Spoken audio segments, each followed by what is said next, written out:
we have some wonderful fathers here. And some of the fathers, after talking to them, said that they learned how to be fathers not from their own fathers, but from father-like figures. And to be honest, we have some good father figures here in the church as well. Remember when Erica was pregnant, just right before she gave birth, one of the Sundays, there was an older man who tried to console me with my anxiety. I guess I looked a little paler than I normally did that Sunday. And he was trying to tell me it's not that big of a problem. You have to take it day by day. And I explained to him that I was nervous about being a father, but I was also very nervous about the labor. And he said, "You don't have to worry about the labor. You have to just remember one thing. When she starts to have contractions, you drop her off at the hospital, and the next day you just pick her up." They don't do that anymore. You're expected to be in there. In fact, I'm going to be there for the entire labor. And he looked at me and said, "Good luck." Today's reading is another story of an older, mature man helping direct a young man along his path. It's a well-known story of young Samuel being called by God and the priest Eli helping him discern that call in the middle of the night. Yet it's more than just a simple story of someone's calling from God. So before we read the scripture today, I just want to take a few minutes to give some background to explain the story, because along with this story, and in fact the entire book of Samuel, there's a sense of an overall theme that's rooted in a deeper and even painful aspect within ancient Jewish life of what it means to be barren. So this is not a topic that's unique to Samuel. To be barren in ancient Judaism is extremely painful for many, many reasons. One, in the ancient world, the value of your own identity, the value of your family's identity, is not simply built up on your own actions. It's built and based on the actions of your ancestors before you and that of the actions of your offspring. So if you're barren in ancient Judaism, there was this feeling that you couldn't quite provide for your family. See, to be barren in ancient Judaism also means that you're unable or believed to be unable to participate in God's work in bettering the people, the Jewish people. And ultimately, you can't participate in the preparation of becoming Messiah. So if you're barren in ancient Judaism, there is this belief that you couldn't provide even for God. And that's where we meet today. One of the most important characters, yet not really referred to often characters in Samuel, that of Hannah. She's not the only barren woman mentioned in the Bible, yet her story is no less painful. She loves her husband, Elkanah, and it seems that he loves her too. Yet we find that he wants to have children, so he does something that's not uncommon in ancient Judaism. He marries a second wife. In fact, there are even laws in the Bible that are laid out on how you should handle fairly children that come from your second wife, just in case your first wife has children as well. Now, no matter how you spend this certainly labels women as property in ancient Judaism, which I'm sure added to the painful experience Hannah faced. And so she does the only thing she can think of. She decides to pray in the temple one day. And she offers God a promise. She says that if she is able to have a child, she will offer that child, whether it's a boy or a girl, into the service of God. Well, there's an old priest in that temple, and his name is Eli. See, if Hannah's barrenness comes from despite having children, Eli's barrenness comes in spite of the children he already has. See, everything seems perfectly laid out for Eli, at least by ancient Jewish perspective. He has not just one, but two sons. They both follow in his footsteps as well, and they become priests. Since the identity of the person is dependent on their offspring, it seems as if Eli's boys marrying their dad is almost perfect, except for one thing. Both of his sons are very, very corrupt. They misuse their positions. They abuse their people. See, Eli's future also seems very barren. So as fate would have it, or perhaps more as God's design would have it, Hannah and Eli meet one day in the temple. Eli sees Hannah out in the corner praying. She's probably filled with grief and angst, maybe even disturbing people around her. So Eli goes to Hannah with the intent of kicking her out, for he's certain that she's drunk. What a wonderful first impression. Yet she knows that there is something else that could happen within her life. She realizes that she keeps coming back in a circle, keeps repeating the same patterns and having the same painful experiences. And she knows somehow God can work in her life and change this pain that she seems to be trapped in. So she tells Eli all of her problems, and Eli prays for her, and he blesses her. And I'm sure Eli thought that was it. He did everything he was supposed to do. He listened, he prayed for someone in need, never thinking that God was going to employ him in his old age to do something else. Because see, Hannah goes home.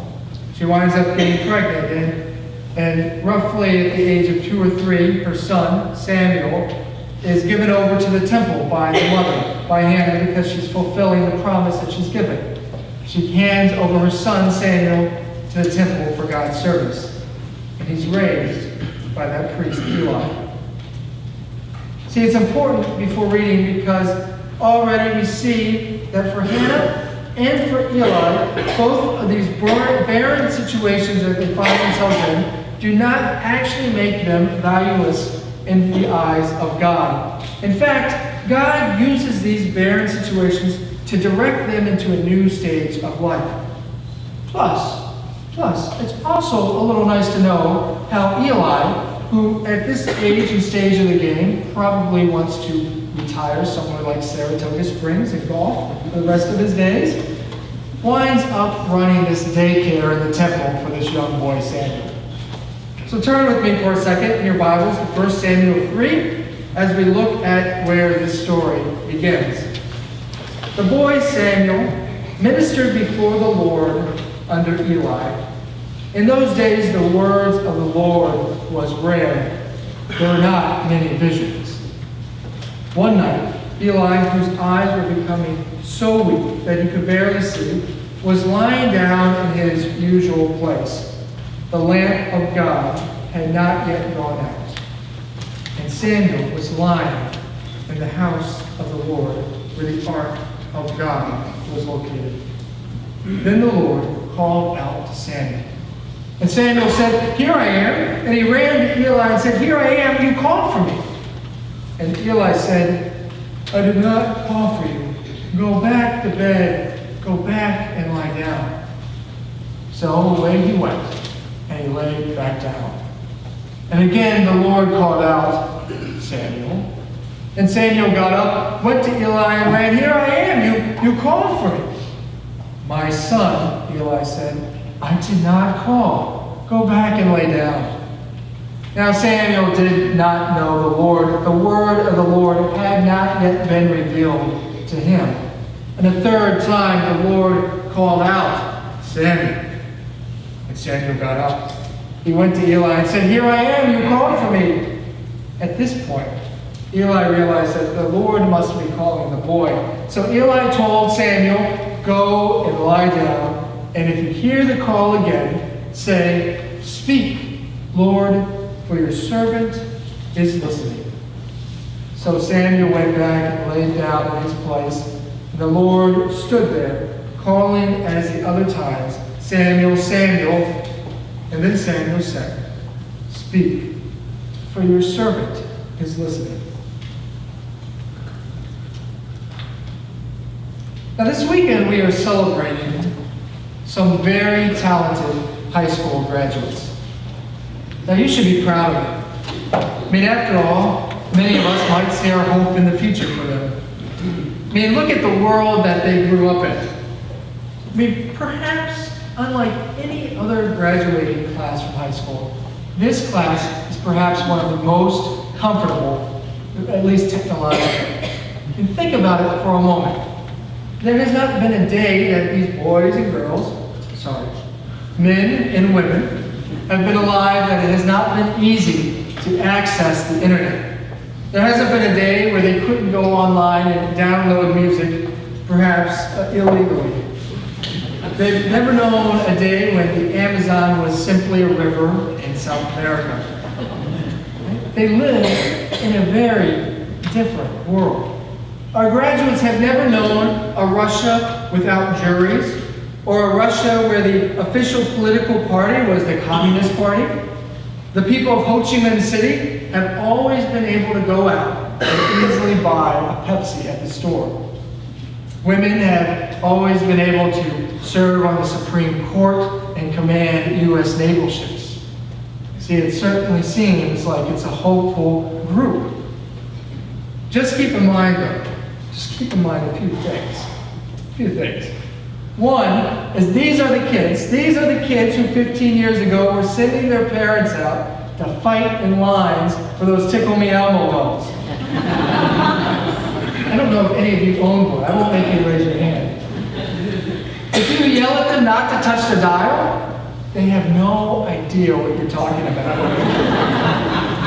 If you talk to them about LBJ, you need to be very specific because they might think you're talking about LeBron James. And many of them may have wanted to be like Shaq or Kobe. None of them have wanted to be like Mike. And perhaps the most difficult thing for me is that Ferris Bueller could be their father. See, the world is changing. And I'm starting to realize, as someday all of you will as well, that change can be a little difficult. The funny thing about us as people, though, we try to change the things that somehow we can't. And on the other hand, on the flip side, the things that we can change, sometimes we're hesitant to make a difference. Sometimes we're hesitant to make that transition. We're reminded that loss is a form of change, but change, to some extent, is always a form of loss. We expect something like the death in a family, or the loss of a job, or even perhaps a new illness to be painful. But we forget that the good things in life, the good things that we have happen to us, can also include some loss. Becoming a parent, setting out to get married, even graduating. These can all be good things. These can all be exciting things. Yet we always leave something behind. Because things will never be the same. You can never go back to the way it was, at least not 100%. It's one of the reasons why you might see someone who's finally promoted to the corner office at work, walk around for a few weeks looking a little depressed. They've gotten a raise, yet the relationships they've had with people 3 clicks below them have changed. The way they were able to just go in and have lunch in the break room is now a little different. It feels that just as we become used to the way things were, just as we've begun to build up relationships around our situations, we find ourselves going through life transitions. You know, there's a local pastor that I'm friends with who's had a very tough year. His mother died shortly before Christmas. His father died shortly before Easter. And in his newsletter recently to his congregation, he writes about this difficulty. He talks about how one day he was traveling along at a very fast speed. He had lots to get done, lots of places he had to get to. So he wasn't quite paying attention to his surroundings. And as he rounded the corner as quickly as he could, he saw something right in front of him. But before he could even react, he ran right into this pothole. Not a shallow pothole, mind you, He said it was one of those deep potholes, the one that just shakes you to your very core, the one that, he said, rattled all the fillings in his teeth. Well, he had to stop. He had to pull over. He had to sit down and catch his breath. But see, the pothole wasn't in the road. He wasn't in his car. Rather, he was in his office. He was checking his voicemails for the day. And before he could delete them, an archived message played. "Pastor," the voice said, "this is your mother." And he said it knocked the wind right out of him. See, we're reminded that we get so used to the road sometimes. We know exactly where we're going. We know the quickest ways to get there. We know the terrain. We know which streets to avoid. We know which routes to take. We might know the stretches where we can speed up a little bit and not get caught. Yet, just like that Syracuse road construction, changes can unexpectedly catch us off guard and force us to frantically figure out another path to take. I remember someone asking me as a child what I wanted to be when I grew up. I remember him as being an old man, though in retrospect he was probably just in his 30s. The man told me that he always liked to ask children this question because he was hoping that one day he would get an answer that would spark in him, at least something in him that would make him realize what he wanted to do when he grew up. See, his comment sort of haunted me for a long time. And even now, I wonder if sometimes through the transitions in life, through those paths that we take, through the barren landscapes that we have to cross, if sometimes we grow up and forget what it is we wanted to do. We forget the answer to what it is that would excite us in the morning when we wake up. The thing that would charge us as we got out of bed. See, in the movie Up in the Air, George Clooney's character is firing someone across the table, and he asks the man, he says to the man, "Your resume says you minored in French culinary arts, yet you graduated from college and you began to work here." And then he asks him another haunting question. How much did they pay you to give up on your dreams? See, we do seem to forego our dreams at times pretty easily. Sometimes we find ourselves going in the same patterns, going around in the same circles, day in and day out. Perhaps we desire different results, yet we find ourselves going to the same places over and over again, yet somehow further and further away from our goals and our dreams.